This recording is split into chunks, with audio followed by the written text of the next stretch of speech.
Welcome back to 94 Feet, ladies and gentlemen. One of the only shows on the internet where you get NBA news, sneaker, and fashion news as well. Danny, I'll say it's been a little bit over a week, but we're finally back on the airwaves. How you doing today?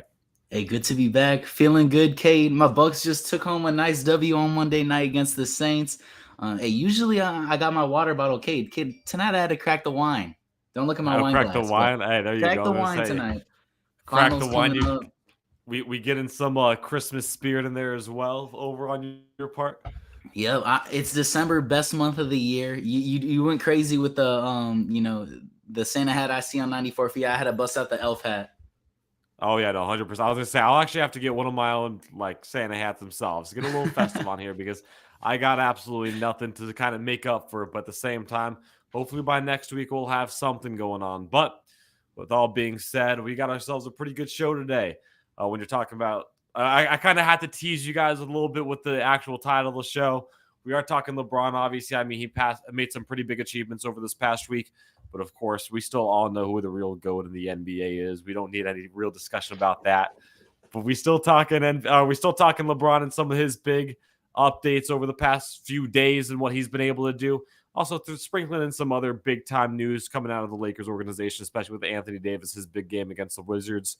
On top of that, we'll be talking about the New Orleans Pelicans, a team that we weren't able to talk about last week in our power rankings, but a team that surged their way up to the number 2 overall spot in the West. Along with that, it wouldn't be 94 feet without fit of the week. So we'll have that going along as well. And just as Danny said, getting in the Christmas spirit, we're going to be doing our Christmas list of shoes, maybe recapping some of the shoes that are coming up, along with maybe some of the other things that maybe haven't been too much discussed over the past few weeks, but at the same time, something we wouldn't mind seeing. Danny, with all that being said, do you want to kick it off with your Lakers? Let's get it off, Cade. Come on. I know you saw that game a couple of nights ago against the Bucks. Probably the game of the year so far.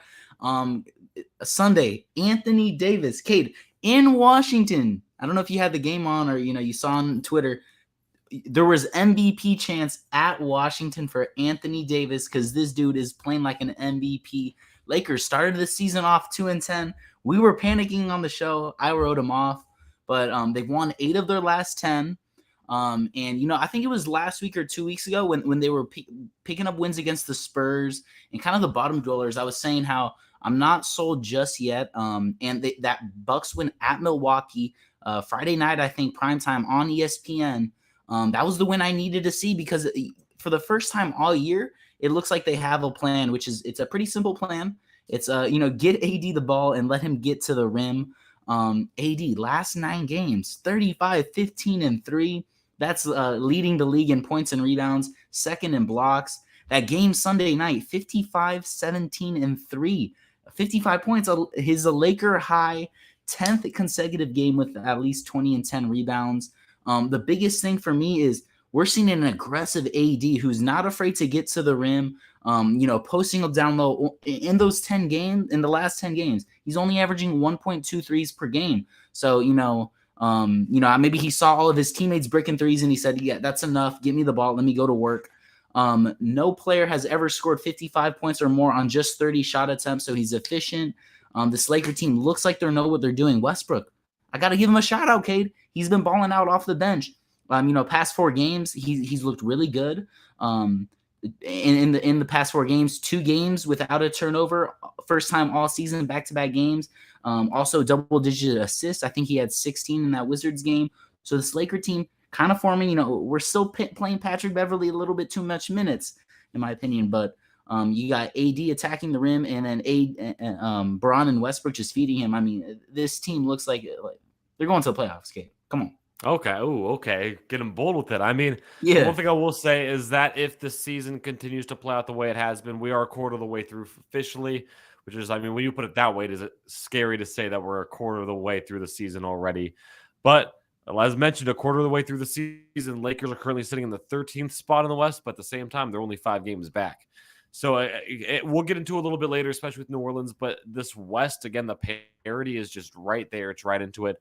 So am I going to agree with you that the Lakers are making the playoffs? I don't think I can necessarily agree with that yet. But at the same time, as you've mentioned, this team is starting to figure itself out, especially with those superstars like Anthony Davis, who has played such good basketball over the past few games. Now, of course, though, You look at when you're talking about overall NBA records and whatnot, how this team is looking. You also got to look at LeBron James and what he's done over the past few days. Most importantly, first off, he was able to pass Magic Johnson, 6th all time in assists. Now, of course, we're not going to see him get any John Stockton numbers by the end of his career, but 6th all time in assists for a guy who's able to do it all around the court says a lot. Again, cements himself as a much better player in the history of the NBA. But on top of this as well, I mean, I'll say this right here. I think this is very doable for somebody like LeBron James, but LeBron is currently looking at 7th. He's the 7th overall player when it comes to all-time regular season wins. The leader of that is Kareem Abdul-Jabbar. He's at 1,074. LeBron's at 900. You're talking only 174 wins. And if LeBron's talking about wanting to play with the Sun in the future, this is something that you could see happen with LeBron James. A stat that you could finally see him climb all the way to the top for. So it's going to be interesting to see how this plays out, especially as we progress through LeBron's career, just how everything plays out. You know what I'm talking about? Another achievement you really haven't mentioned is maybe you did, but Kareem, he's expected to pass. LeBron is expected to pass Kareem in all-time points early next season. If he plays, for the most part every game. That's just another achievement LeBron is going to get. Tack on, and it feels kind of weird we're doing GOAT talk in December, but earlier in the show, Kate, did you say who the real GOAT is? MJ? Is that what you said? Oh, I didn't say the real GOAT is MJ, but it 100% is. Do we have to get into GOAT talk? Hey, I'll just say, we've gone almost an entire year on this show without having discussed GOAT talk. I feel like we've matured enough as a show to finally get into this, but all I'm saying right now is that, and here's my thing. I'll throw it out here right now. I don't look at championships. I don't look at stats. I don't look at anything like that.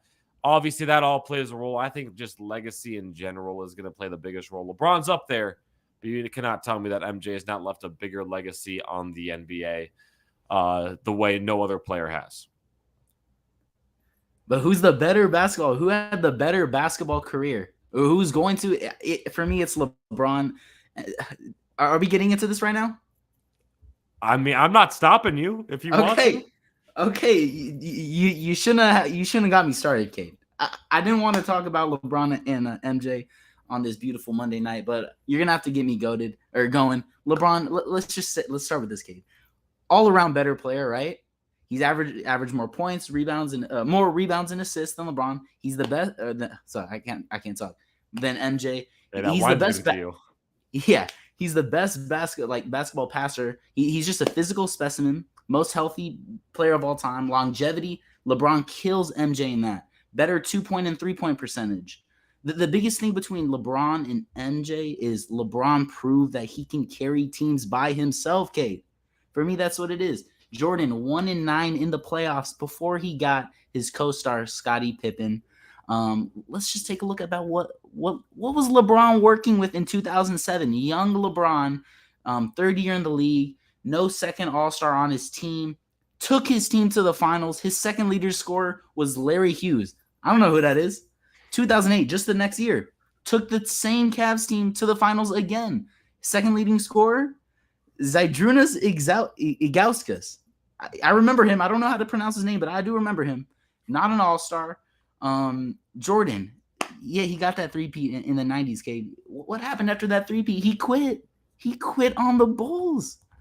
And he came back and won. But LeBron, he's proven that he can take a team to the finals year in, year out. He never had to deal with no motivational issue. He's always been the best in the league. You're talking about legacy in the league. The past 20 years, LeBron has ran this league. I know MJ was huge. You know, he made the league what it is today. But LeBron has been the face of this league. And then do I even got to talk about 2018 Finals, Cade? No All-Stars again. Kevin Love was the second best player on that 2018 Cavs team. Kyrie went down in the semifinals.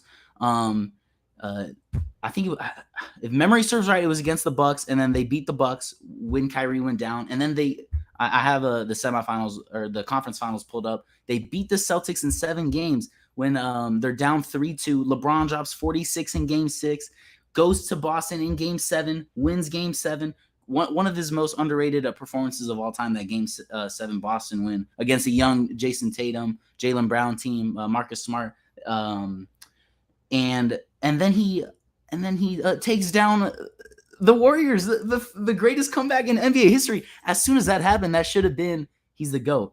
Why is he not the GOAT after that 3-1 comeback, kid?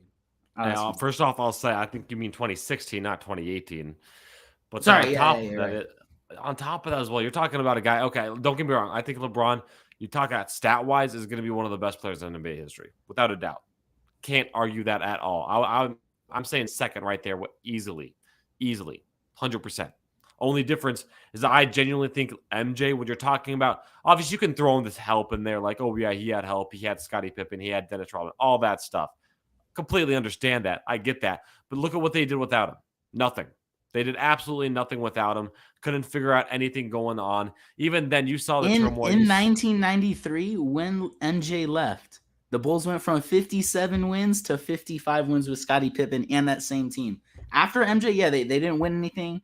But what happened when LeBron left the Cavs? Kate, I have it pulled up. I was prepared, my boy. They fell apart. They go from 59 wins to 19 wins in 2018. See,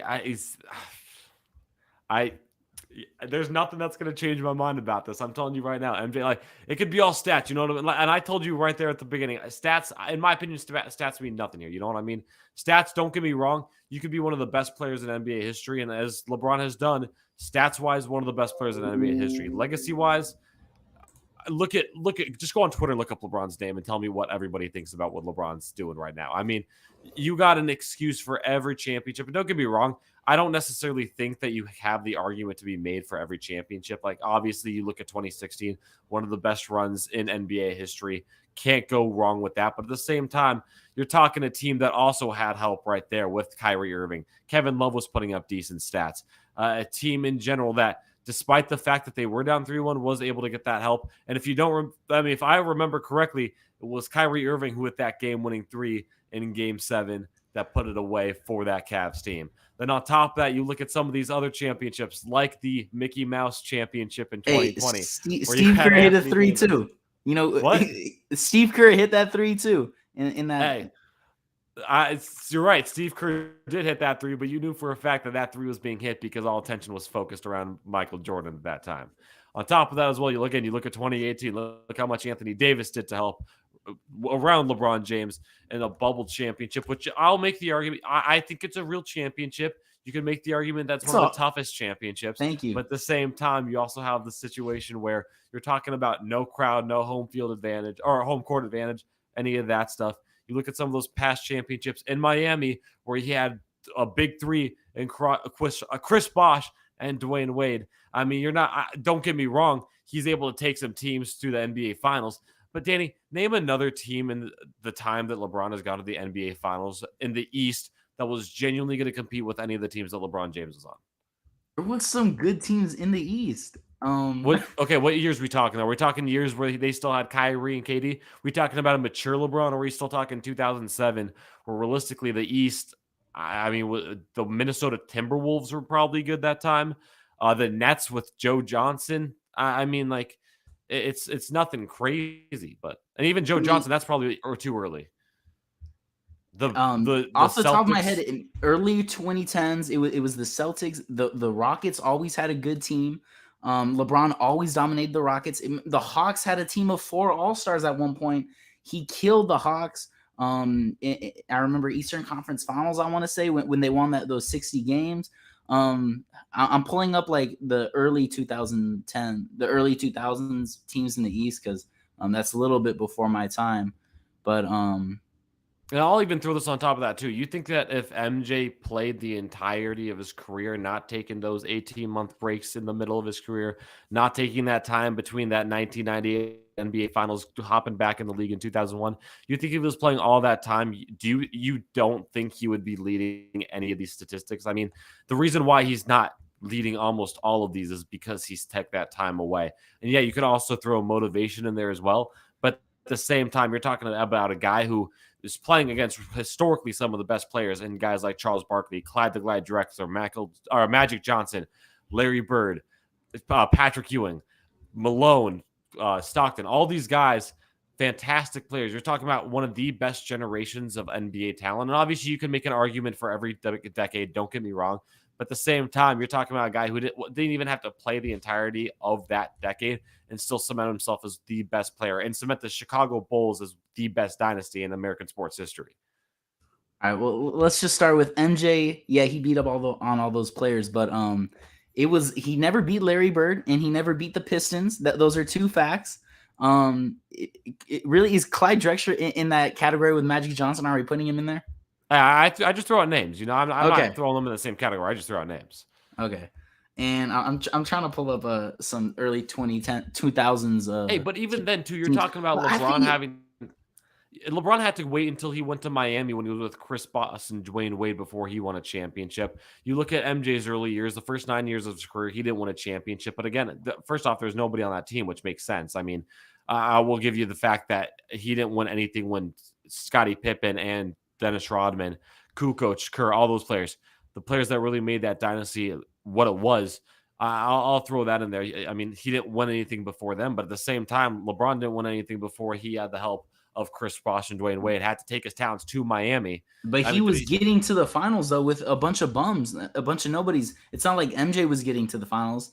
I think just getting to the finals with, not much help counts for something. Like, especially when we're like nitpicking between 1 and 2, where the difference is, like microscopic levels of, how good these two players are. I think you got to nitpick at some of these stats. I mean, yeah, you got to nitpick at some of those stats. You're right. But if we're going to nitpick at some of those stats, why don't we talk about all the finals losses LeBron James has so far? I mean, you're talking about a guy who you can get to the finals. That's amazing. But if you're still losing in the finals, that says a lot about your team or you as a player as well, that you can't close it out. And when you do close it out, you're talking about having to have that help around you to make it happen. We've talked about it here plenty on the past. This is not a league where you can go out there by yourself and win it all. Realistically, there's no professional sports league in American sports around the world. It doesn't matter where you're at, where you can go out there and win it yourself. But at the same time, when you're talking about even in some of these situations, having the help they did and still losing, that has to be discussed as well if you're talking LeBron James's legacy. As I look through LeBron's finals records, yes, he made it to 10 and lost a bunch, but the only one that I can point out where it's like LeBron did not show up and something you can use against him is that 2011 NBA Finals. Other than that, 2007, I'm not blaming him for losing to getting swept by the Spurs with no one on his team. Those times he lost to the Cavs, I don't remember what year it was, but Kyrie and Kevin Love both went down. I want to say 2018. Right, Cade? I think, yeah, one was 2018. 2018, yeah. That was with KD. 2017, yeah, I want to say there was injuries in that one too. So, I mean, just the fact that he got to 10, man, I guess I kind of wish. Wasn't 2018 when Kyrie left for Boston? 2017 wasn't when he was down? Oh, that might be right, yeah. Okay, yeah. I might have had my years wrong. There's too many years to go through. But, for me, it's LeBron. I said what I had to say. I'm kind of disappointed I wasn't able to convince you, kid. Hey, honestly, I mean, not discrediting LeBron, but at the same time, you're talking about a guy that I feel like again has left a legacy unlike any other in any professional sports league. I mean, you're talking about Wayne Gretzky in hockey leaving the same type of legacy. Babe Ruth in baseball. I mean, MJ is a guy that has cemented himself as the best player in NBA history, in my opinion. That's all I'm going to say. I mean, you're talking, again, legacy-wise, hands down, without a doubt, he is number one. And that's part of the biggest reason why I consider him my GOAT. But with that being said, I still don't discredit LeBron, especially after making some of those big progress towards NBA history with regular season wins and assists all time. He's going to go down as one of the best no matter what. And we'll have to see how much longer he plays. And it's going to be a weird league for when he retires because I hate to say, that's coming up soon. Hey, let's see Bronny get in the league first, and then we can start talking about that. Exactly. All right. Obviously, a lot of GOAT talk, a lot of LeBron talk, but let's switch it over to some more down-to-earth stuff. Pelicans. I mean, as mentioned, I mentioned it earlier in the show, parity in the West. There's so much. We've talked about the difference between number 1 and number 13 being 5 games. if I look at this correctly, I actually want to say the difference between okay, yeah, that's really the biggest difference. Number one between number 13, 5 games. After that, it gets a little bit out there. But looking at the Pelicans, a team that none of us had in our power rankings, now looking at them as the number 2 team in the West. I mean, to put it simply, this is a team that won 6 out of their last 7 games. If you look at this last game against the Nuggets, a guy that I would have never thought would have been a stat leader on this team in Jose Alvarado, Grand Theft Alvarado, putting up 38 points. Danny, is it a little bit? I mean, we knew this Pelicans team was going to be good, but second in the West as of now, as we hit the quarter way of the season. Let me ask this first. Do you think this is going to continue up, or do you think they're going to, again, kind of as we've mentioned, especially in this West, kind of hit earth at some point and kind of fall into a position that's a little more fitting for that team? Hey, before the season started, Cade, who was my MVP? It was Zion Williamson, and I had the Pelicans slotted at 4th in the West, so this makes sense to me. Zion obviously not off to an MVP start. That was kind of a shot in the dark. I was kind of having fun with it, but hey, if Pelicans stay on top, I know Zion hasn't really been balling out like crazy, so it's probably not worth much for that MVP. But this team is really well balanced. We've been saying it all year. They got the offense, they got defense down low. 6th in offensive rating, 3rd in defensive rating, so top of both categories. And they've only played with a full starting lineup just once in their last 10 games. So they're still getting figured it out. It was BI getting hurt. Zion missed some time there. Most recently, CJ's missing some time. And I don't know. I'm kind of sold that, in a couple weeks, we're going to have our next power rankings. But I think the Pelicans are going to jump up to like a top 6-ish team. I don't know if that's I don't know. What do you think about that, Kate? Top 6 team in power rankings? Top 6. I see. Here's my thing with top 6. I think you can see him definitely up there. I think next time we do our power rankings, you might see him top 10 easily. The only thing that I would be hesitant to put them up higher as of now, is just seeing how teams in the East are playing right now. Like I still would have Boston, Milwaukee, Cleveland ahead of them. The Suns. The Grizzlies are right there, and I think once you have a healthy Grizzlies squad, they've shown a little bit more as of recently to make me feel a little more comfortable putting them above New Orleans. Same thing with Denver. I feel a little more comfortable putting them above New Orleans. But at the same time, if they still continue playing the same style of basketball they've played over the past few days, I can definitely put them in that top 6 if that streak continues on.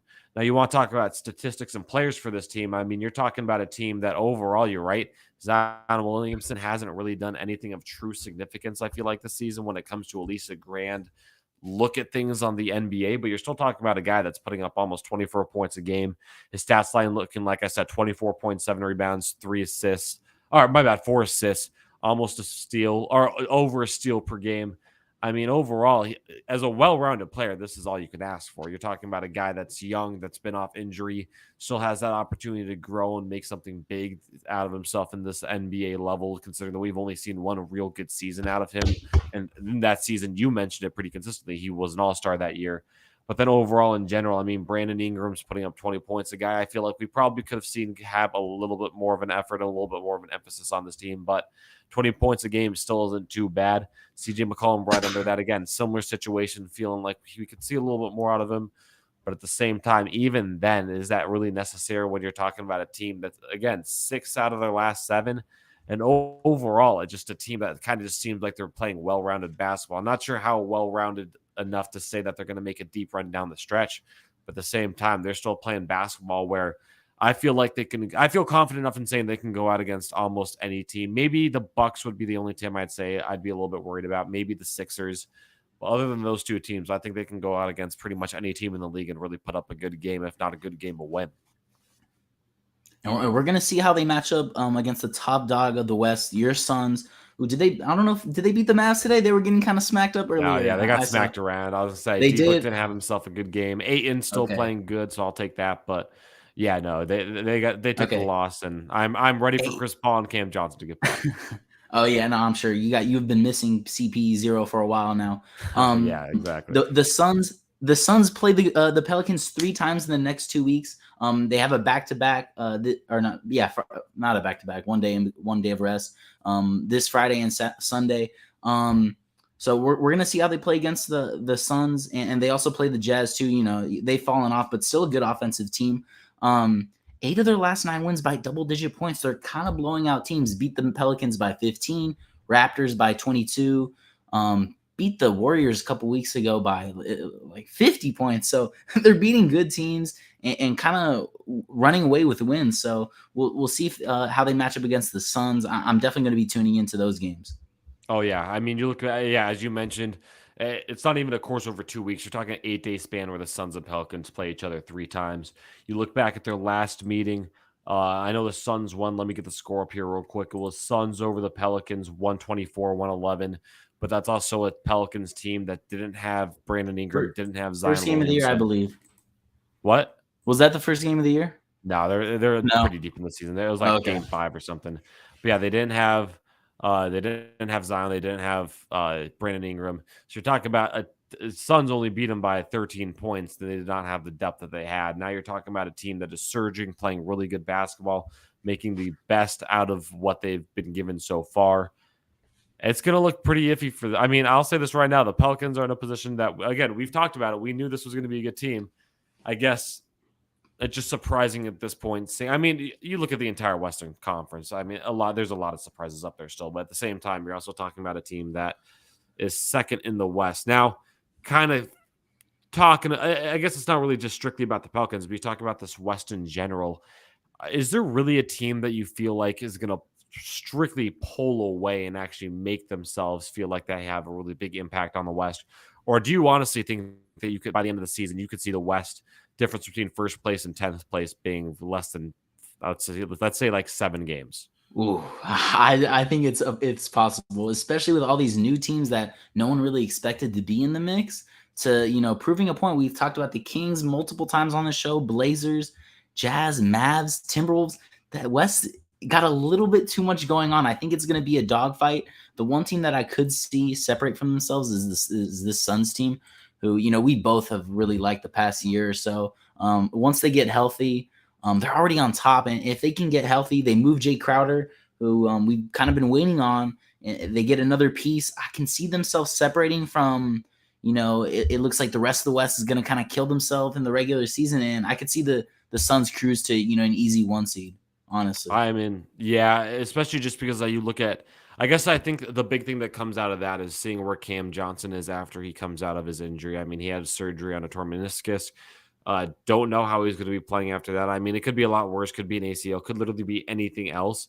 But at the same time, meniscus. If you're the Suns, you just got to be happy that happened early in the season. He's going to have that time to develop. This team is probably going to get to the postseason. So by the time he gets to that postseason games and he's going to be playing consistent basketball where it really matters, he's going to be ready for that. Chris Paul, on the other hand, I mean, I don't know how long he's going to be out for, but obviously at the same time, I think he's going to be okay. Same situation. Happy that it's happening early in the season.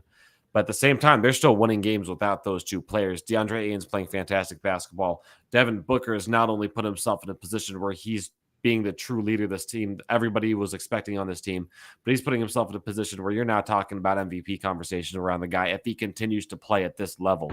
When you talk about adding CP3 and Cam Johnson back to that mix, I know Cam Johnson has shown some inconsistencies. I know CP3, that age is getting up there, but having that mix, having that chemistry, a chemistry that we know has been able to find success in the past, this Suns team could find themselves at the top again. And I will admit, it would be a huge surprise to me. But at the same time, it's still something that I could see as possible. So I agree with that. I still think there's a very good possibility, though. You look at this entire West, and by the end of the season, I mean, you're looking right now, difference between 1 and 10 is 3.5 games. So you're talking, if this trend continues by the end of the season, the difference between you're talking about the difference between 1 and 6 coming down to the last week of the season, last 2 weeks of the season. Like, that's how close everything has been so far. So I'm excited to see how this West plays out. And if New Orleans, if this Suns team, Memphis, all these teams that have been playing so good, if they can continue these streaks, then you're talking about I would make the argument, probably one of the best Western Conference playoff matchups in recent history. Oh no, the West, it's gonna be fun to watch. I'm even looking at like the Rockets, Cade. Like even the Rockets, they got a fun team. Like it just feels like everyone in the West is competitive. Yeah, no, I definitely agree with that. Where we could see the 10 seed the 11 seed missed the playoffs by half a game or a chance at the playoffs. Exactly. I mean, it's like it's right there. And you're talking about even then like a play-in team. You look at the playing team right now, the 10 seed is the Golden State Warriors, the reigning NBA champions, a team that I think a lot of people had as number one, not only as the number one team in the West, but the number one team in the NBA. They're sitting at 10. So you're talking about this playing into Adam Silver's mind perfectly and talk about a team that's in the play-in possibly making a run to the NBA finals, which I mean, let's be honest here. I don't know if you have the same opinions. I hate the idea of the play-in. I think it should only be necessary if there's a tie between the 8 and the 9. But at the same time, I just feel that in general, this is fitting so well for Adam Silver and what he had drawn up. But yeah, I mean, this Pelicans team in general, don't rule any of these teams out, but definitely don't rule the Pelicans out. You know what I mean? Hey, I'm glad we can agree on something, Cade. The play-in tournament, it gotta go. It gotta go. Exactly. All right, Danny, you want to switch it over to fit of the week? Let's do it. All right. Hey, Danny, you got your first win. How you feeling about that? Felt good. Finally on the board. Is it 4-0 or 4-1? Yeah, 4-1. So okay, finally broke the streak. I can work with that. Doing good. Exactly. So I'll go first. I'll admit, I don't think this one's going to do too well for me. I think a lot of people are going to overlook this one, but you can't disagree. I think this is probably one of the better fits that we've seen this season so far. I'm going with Kyle Kuzma. The army green, I don't even know. I can't tell if that's a jumpsuit or just a two-piece. But you got the army green pants. You got the army green jacket with the cardigan over top, the black cardigan over top, black shoes, black bag, pearl necklaces in general. Oh, and also the black bucket. I mean, in general, not too many colors going on here, not too many big pieces going on here. But at the same time, when you're talking about fit, when you're talking about style, when you're talking about just the ability to put together something so unique and so different, gotta say this is definitely up top. So again, as mentioned, I truly do think that is one of the better fits that we will see as of recently this season. Hey, this might be Kuz's best fit that I've seen. Kuz, we do know he's got a history of hit or missing on the fits. For sure, this is definitely a hit. I gotta give you credit. The crop on the pants, the cardigan, it fits well. It's symmetrically, it just looks good. My fit of the week, I'm playing it a little safe. I don't know. I'm going with just a little casual look. Jaylen Brown, Air Force Ones, got the painter jeans, white crew neck. Hey, white crew necks, that's kind of a risky move wearing white as a crew neck. And then pink brimmed fitted up top, rocking the Braves. Going with something simple this week, Cade. I'm playing it safe after picking up my first win. I got to. Hey, the one thing I like about this one, I'll be honest with you, is that this is something that anybody could do at home. You know what I mean? Like, this is something that, like, even the pants. Look at that. From top to bottom, you can make this work out yourself. And that just shows you, that, like, when you're talking about fashion in general, you could see these NBA players, all these players, they're putting together some of these, like, spectacular, amazing, like, great looking fits. But when it comes down to it, this is all stuff that you can do at home if you just take the time to look in the right direction for stuff. Like, for example, that fit with Kyle Kuzma, that is 100% something that you can do at home, and you can do pretty cheap at home too. Is it going to have that same feeling? Maybe not, because you're not walking down the hallway towards the locker room at Capital One Arena in Washington, D.C. But at the same time, you can make this work. Like, just to go on a little fashion tangent here, I think something that I struggled with, and I think I still struggle with, is I see a fit somebody else is rocking and think, dang, like, they can definitely pull that off. I wish I could do the same. I 100% could, at least something very similar to it. It's just a matter about taking the time to really look into what they're wearing, how to make that work out when it comes to outfits and whatnot. Fit's the biggest thing. I think a lot of people look at stuff like that. They get something similar. The fit's off. They don't like the way it fits on their body, whether it's too boxy, too long, too tight, whatever it is. They just don't get the fits right. But I'm telling you right now, it doesn't matter. Like I said, that Kuzma fit, he probably put thousands of dollars in that fit. That's something you could easily do at home pretty cheap, and at the same time still look just as good. You know what I mean?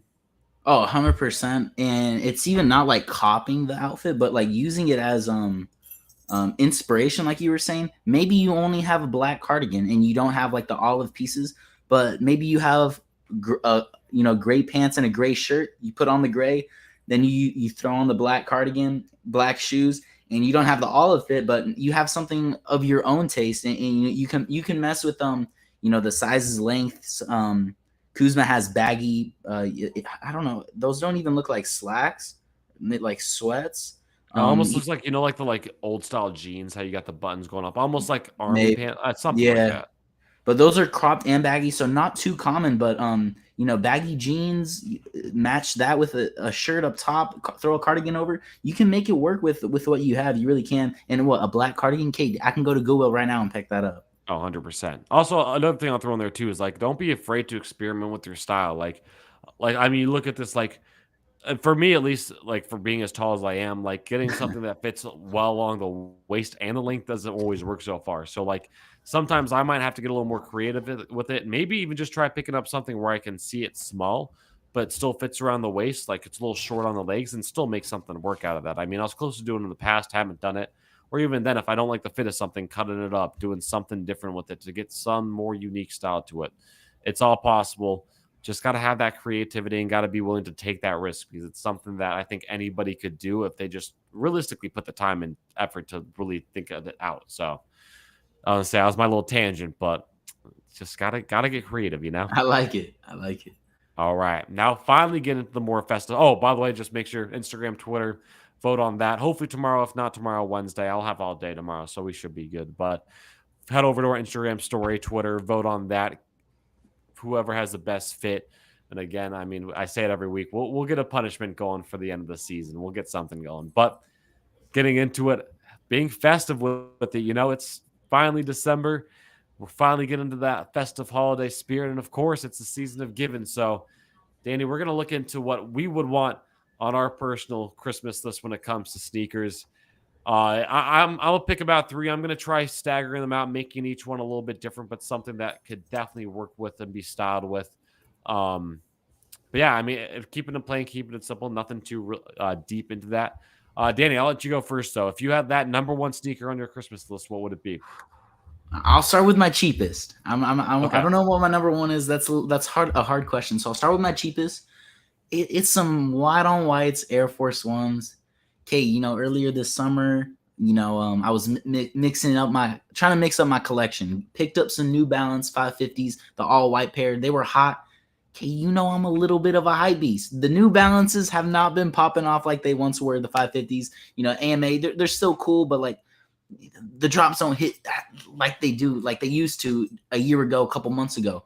So I'm looking for some white on white Air Force Ones. I had a pair. I trashed them, and then I had to throw them away because I hate when the Air Force Ones start getting all creasy and gray. Oh, it makes me cringe when I see that. So I had to throw them away and retire them. I'm looking, that's what I'm asking my parents. I'm not asking for much, just some, white on whites, $90 retail. I don't, hey, maybe they'll pick up the Certified Lover Boy Air Force Ones. I don't know if you saw those, but they're dropping.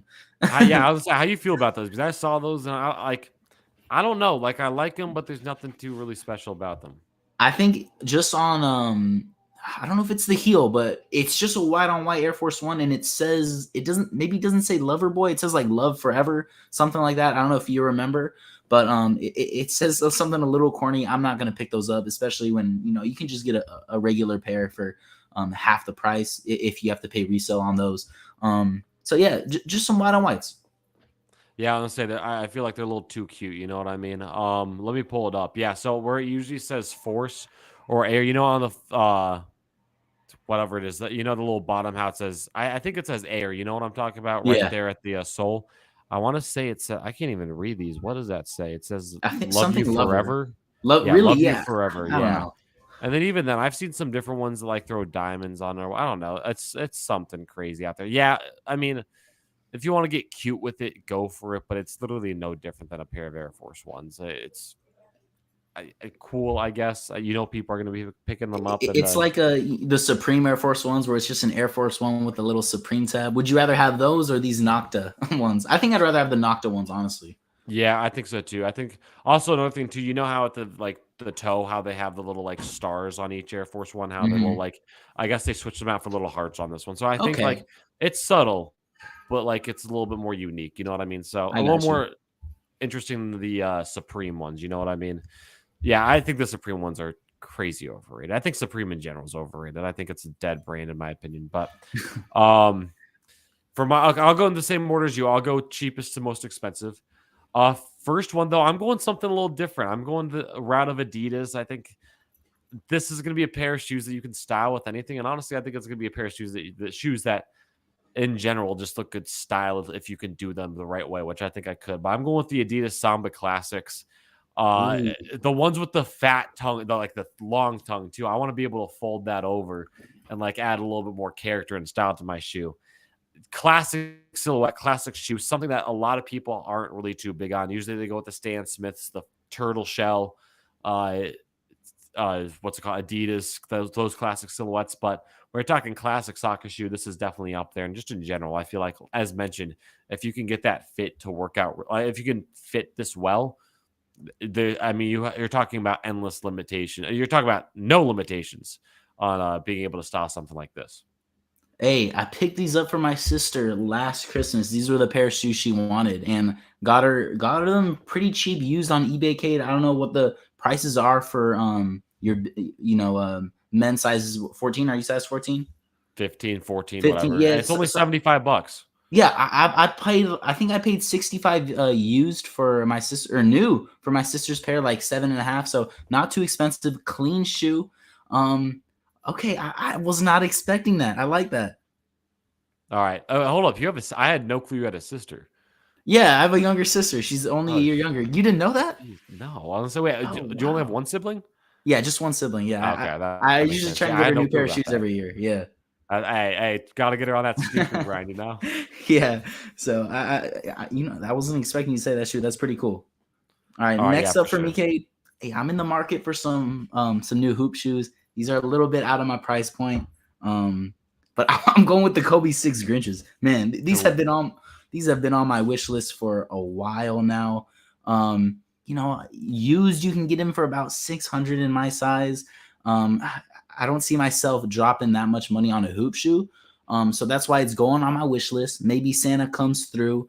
Um, Man, maybe I just need to get a girl to buy these for me, because I don't know if I'm dropping 600 on some hoop shoes, but in my opinion, the greatest basketball shoe of all time, the Kobe 6 Grinch. Yeah, are we for talking my money, performance or just silhouette? performance and Yeah. silhouette, Okay. both. Yeah, Like I would you say. throw both in there. Yeah. I think just in general, you can make the argument that Kobe's are some of the best performance basketball shoes, and just in general, I think the fact that people still go out for it, I don't think it has to do with the fact that like it just means a little bit more since he's passing and whatnot. I think just in general, these are genuinely some of the best shoes out there. I think they play very well. I think they're just a good pair of shoes. You're not even bringing in like one of the top like performance shoes. You're talking about one of the probably all time best Christmas shoes in general as well. Oh yeah, I had to. And that makes sense. Yeah, no, I would love to get myself a pair of sixes. Honestly, just any pair of Kobe's. Do Did you you see remember the the reverse Grinches that AD was wearing one game? I don't know if I sent you that. was it All the red? yeah. Okay, I remember seeing those. Those were clean though. I like those. Yeah, I know, me too. Yeah, no. Hey, real quick though, even though with the sixes, how do you feel about the texturing on like the entire pretty much upper of the shoe? They're like little like almost like scales. Oh, I love it. For the Yeah. representing the Black Mamba, I love it. It's those little details that make like the 4, 5, and 6s some of my favorite basketball shoes. I would even I'll even go far enough to make the argument that I think those are probably some of the most thought out basketball shoes when you're just talking like just idea of what a sneaker is meant to embody as a player. So in general, I agree with that. I would love to get a pair of, I don't know if I'd be able to hoop in them just because I'd be like freaking out, not trying to scuff them up or anything like that, but still fantastic. Um, for me, finding a pair of these in my size is incredibly difficult. I'm just going to make it more generalized and whatnot, but kind of going off a different style. I don't have a good pair of sandals, and I feel like if you can find a good pair of sandals that you can style, it changes the game. It gives you a little bit more versatility. So I just got to go with the classic pair of Birkenstocks. I love the Birkenstock Bostons. I would love to get my hands on a pair of those. They don't make my size though, so I just got to go with the typical two strap, just sandals. I think that's overall just a clean look. And again, it's going to be something that you can style with almost everything. You can make a style around it it works out. And even just in general, you can just use it as just like a leisurely just throw on a shoe kind of thing. So got to keep it simple. Gotta go with the Birkenstock, just Birkenstocks. Yeah.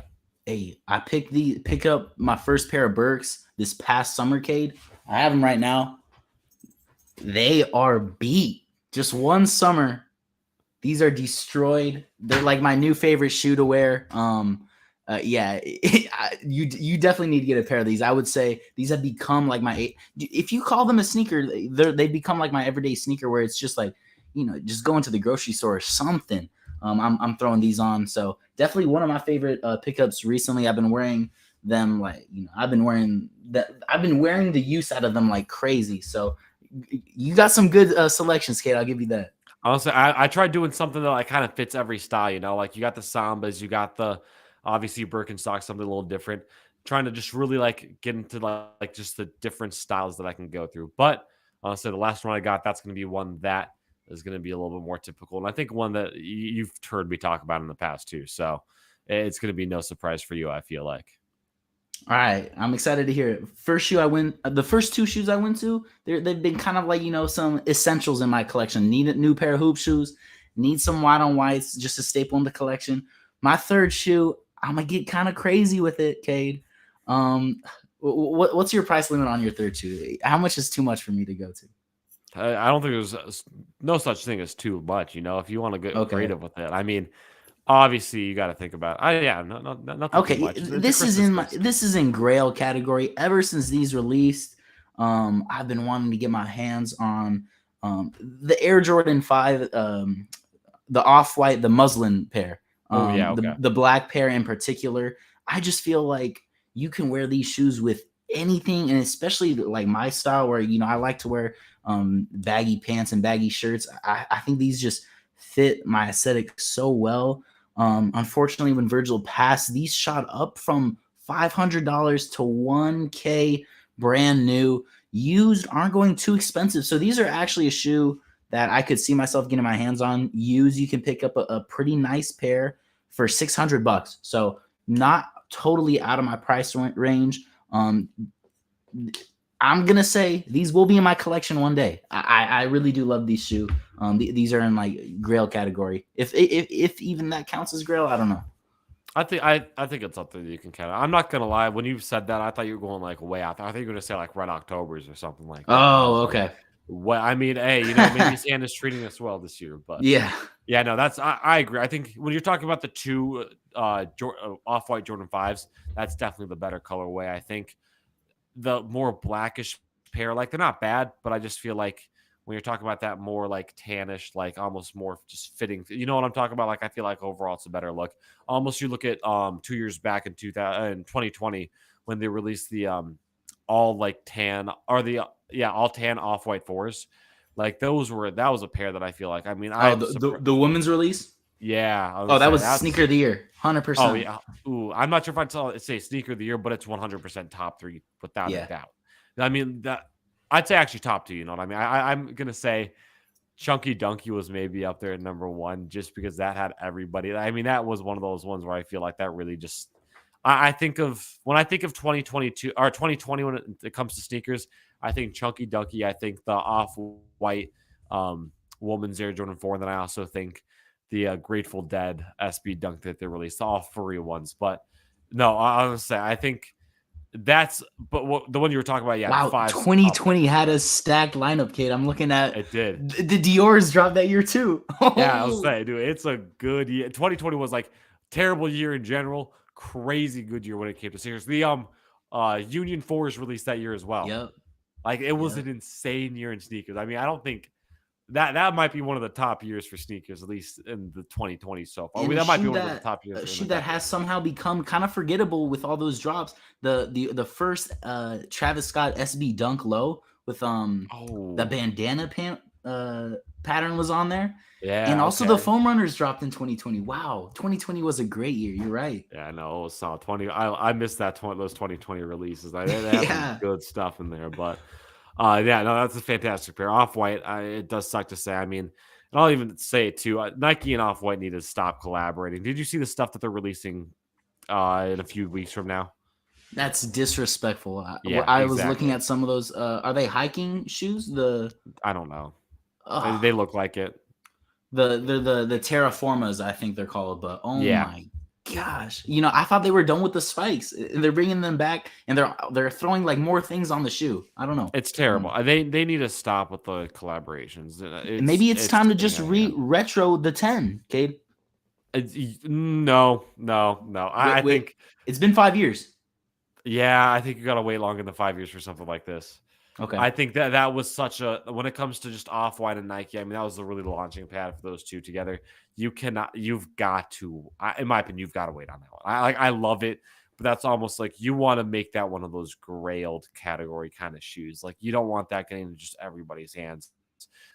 Give me a 10-year anniversary, maybe, but okay. even then, you might want to even extend it past that. Like that was just iconic. Maybe Yeah, at 10 no. years, don't retro all 10. Maybe Oh, okay. Oh, something like okay. that. Yeah, I was gonna say you could even go far enough to be like maybe like from now until the 10-year anniversary, like maybe do like one or two a year or something like that. You know what I mean? Something. But at the same time, I kind of want those untouched. But Off That's White true. Nike, That's Off White true. in general just needs to just stop with whatever they're doing with Nike. They have not had anything good since Virgil died, unfortunately. Like, hate to say it, but I mean, you saw the Blazers. You have these just terrible stuff. Terrible, Very terrible. He's rolling in disappointing. his Kate, grave. what's your third best sneaker though? Or For on your me, wish list? Yeah. I'll say I feel like these are actually pretty obtainable. Nothing too expensive or too crazy. But this is the sneaker that got me into sneakers itself. I'm going with the Space Ooh. Jam 11s. Those I've fallen in love with the 11s when I got a pair of the cool gray 11s. Like I wasn't sure if that was a pair of shoes that I'd be able to rock or really feel comfortable wearing. But the Space Jam 11s, as mentioned, that was the pair of shoes that got me into it. That got me watching the YouTubers like Jock Slade unboxing his special box with the Space Jam 11s and whatnot. Like that was the shoe that got me into the game. If it wasn't for that shoe, we wouldn't be having this show right now. So I still gotta get my hands on a pair of those. Hey, what a time to be alive. Back when 11s were like the ones of the sneaker world. 11s had hype. Yeah, these Space Jams are it's a clean pair of shoe. You can rock them with anything. Um, Icy bottoms as usual. Oh yeah. Yeah, no, hey, that's a great pair. Resale surprisingly kind of high though. You Is it really? I can feel like last time I checked, it wasn't anything too crazy. for your size, Oh well, obviously, yeah. For it's my about size, it's gonna 500. be up About there. Yeah, 500. but that's not terrible, Yeah, honestly. not terrible. It's like You're right. I would say for almost every pair of shoes, you could go anywhere. When you get up to those high ranges, they always skyrocket in price. So I'm not complaining about that. So 500, that's exactly where I kind of thought it'd be. Hey, lowest ask on StockX for size 16, so maybe I can sneak into something a little bigger. But yeah, Hey, it's kid, I manageable. pulled up the pair of shoes that got me into sneakers. Same year, 2016. Okay, hey, what was yours When though? the Jordan, I don't even know if you know what these are, but the Jordan 12 French Blues. I, Oh, you don't know. I was gonna say, yeah, I've seen those my around. phone's not Really? pulling. Yeah, these were like the first pair of sneakers. I just saw like some YouTuber wearing, and at the time, 12s were kind of hot. I don't know why. Oh, I think it was a cherry 12s. Like everyone was on the cherry 12s, and I saw these, and I was like, "Yo, I actually really like the blue pair." And I started watching more sneaker YouTube. Got me into it as well. Okay, that's funny. Oh yeah, for me, sneaker YouTube got me so far into it. I mean, like I said, those guys like Jacques Slade. I mean, Yeah. do you remember the one video where they got a bunch of the sneaker YouTubers out to Jordan's house and they're doing like running up games over there? Nah, I don't. That's pretty Ooh, I sick. was saying because I feel like that was the video that's like okay, like I'm all in on this now.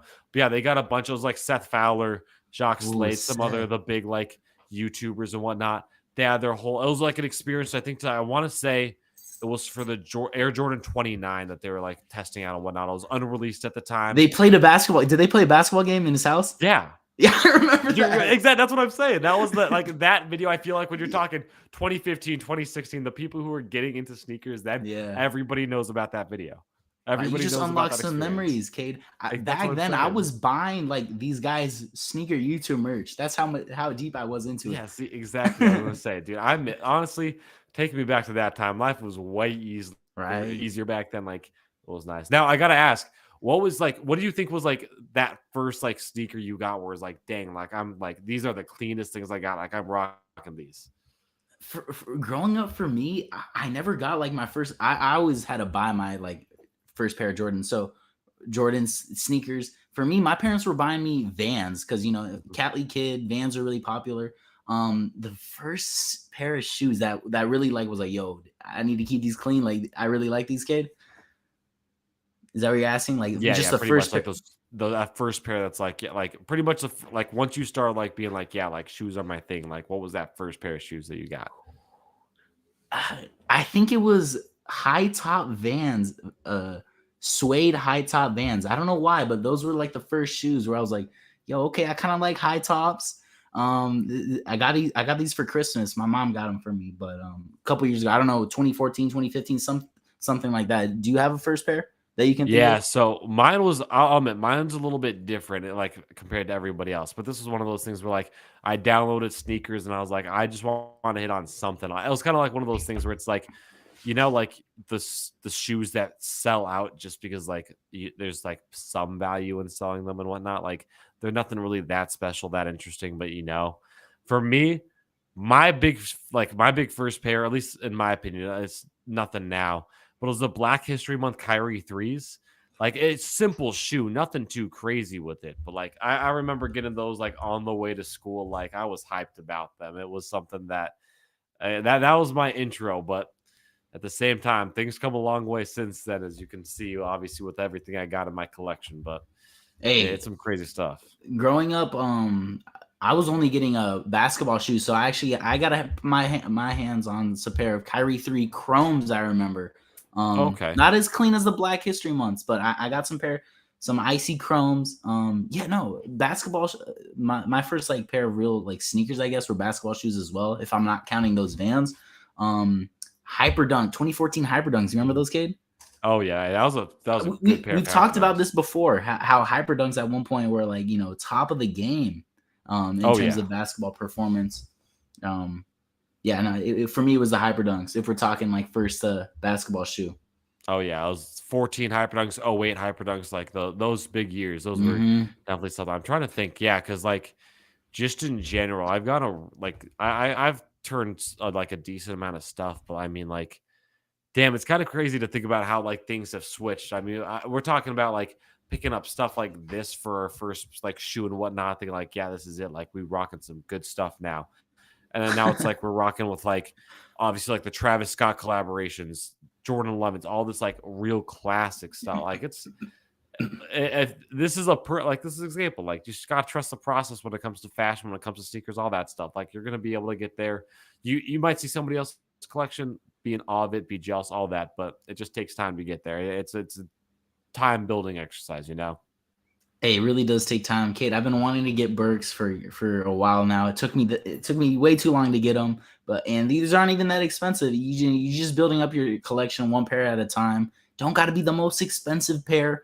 I've been rocking these pair of Adidas that I picked up off eBay for like $30. I just like them because they're brown. I don't even know what silhouette they are. They're just a cool pair of shoes. So there's ways that you can build up your collection for sure.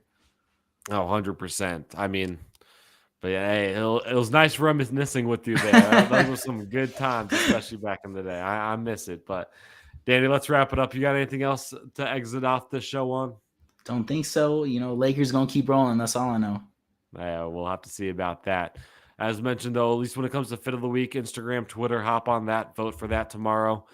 But another week's wrapped up in the books. We thank everybody for joining us tonight, and we're going to have some good stuff planned over these next few Hey, weeks. We've got, no TikTok. Sorry to cut you off, Kate. No TikTok last week. My excuse was finals. We're gonna be back on it this week. Don't worry. I was say you'll also have to show me how to do some of that stuff because I wouldn't mind getting my hands on how figuring out how to do all that, and I'll help you post some of that stuff too whenever it's needed. But thank you guys just so much for joining us tonight. Another week in the books. We're going to have some big stuff coming up, especially when it comes to predictions going into next year.